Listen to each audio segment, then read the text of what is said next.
ایک شخص تھا طلیحہ نام کا، اور ایک سلمہ، یہ دونوں بڑے پہلوان تھے، یہ ایک دوسرے قبیلے سے تعلق رکھتے تھے۔ انہوں نے اعلان کر دیا کہ ہم مدینے پر چڑھائی کر رہے ہیں، تو وہ اپنی فوج لے کر کے نکلے۔ نبی پاک صلی اللہ علیہ وسلم کو جیسی خبر ہوئی تو حضرت ابو سلمہ ایک صحابی ہیں، ان کو 150 صحابہ دے کر حضور نے بھیجا۔ تو اس کو کیا کہتے ہیں؟ یہ سریہ ہے، یہ غزوہ نہیں۔ جس میں حضور نے بھیجا ہے کسی کو، اس کو کہتے ہیں سریہ۔ یہ شروع میں نے بتا دیا تھا آپ کو، غزوہ وہ ہے جس میں خود رسول اللہ گئے ہوں۔ تو اب یہ حضرت ابو سلمہ 150 لوگوں کو لے کر کے نکلے، اور جب ان کفار کے علاقے میں پہنچے جہاں سے وہ لوگ چڑھائی کرنے کے لیے آ رہے تھے، وہ آدھا راستہ آئے تھے، ان لوگوں کو جیسی خبر ہوئی کہ ہم تو بے خبری میں مدینے پر چڑھائی کرنے والے تھے، یہ تو 150 لوگ باہر نکل کے آئے ہیں، تو وہ مقابلے کی تاب نہ لا سکے، اپنے اونٹ بکریاں ساری چیزیں چھوڑ کے بھاگ گئے۔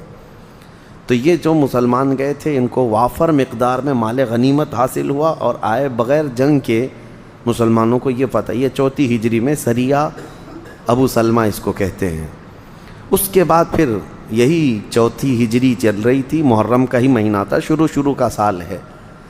پھر ایک شخص خالد بن سفیان ہذلی نام کا، اس نے پورے عربوں کو اکٹھا کرنا شروع کیا کہ چھوٹے چھوٹے جو خاندان تھے، قبیلے تھے، سب کو جمع کر کے کہا کہ ہم مدینے چلتے ہیں۔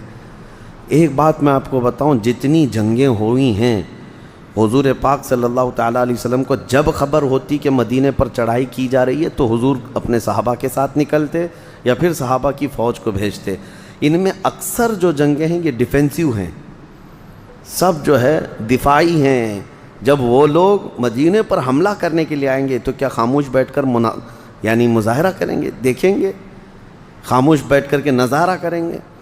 تو نبی پاک صلی اللہ تعالیٰ علیہ وسلم نے حضرت عبداللہ بن انیس، ایک صحابی ہیں، ان کو بھیجا۔ یہ بھی سریہ ہے، یہ غزوہ نہیں۔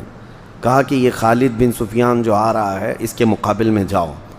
تو حضرت عبداللہ بن انیس اتنے بہادر تھے، نکلے، اور جب گئے مقابلے کے لیے تو خالد بن سفیان کو کسی طرح سے انہوں نے پکڑ لیا، اور پکڑ کے اس کا سر کاٹ کر مدینے لے کے آئے۔ باقی پوری فوج بھاگ گئی۔ جب ان کا لیڈر ہی مر گیا تو سب ادھر ادھر ہو گئے۔ نبی پاک صلی اللہ تعالیٰ علیہ وسلم کے قدموں میں لا کر ڈال دیا۔ کہا یہ وہ خالد بن سفیان ہے جو مدینے کی اینٹ سے اینٹ بجانے کی بات کرتا تھا۔ یہ سارے قبیلے نفرت بھر بھر کر کے مدینے کے خلاف لوگوں کو لا رہا تھا، اس کا سر کاٹ کر لا کر حضور کے قدموں میں ڈال دیا۔ نبی پاک صلی اللہ تعالیٰ علیہ وسلم خوشی سے اپنا عصا مبارک چھڑی عبداللہ بن انیس کو دیتے ہیں، اور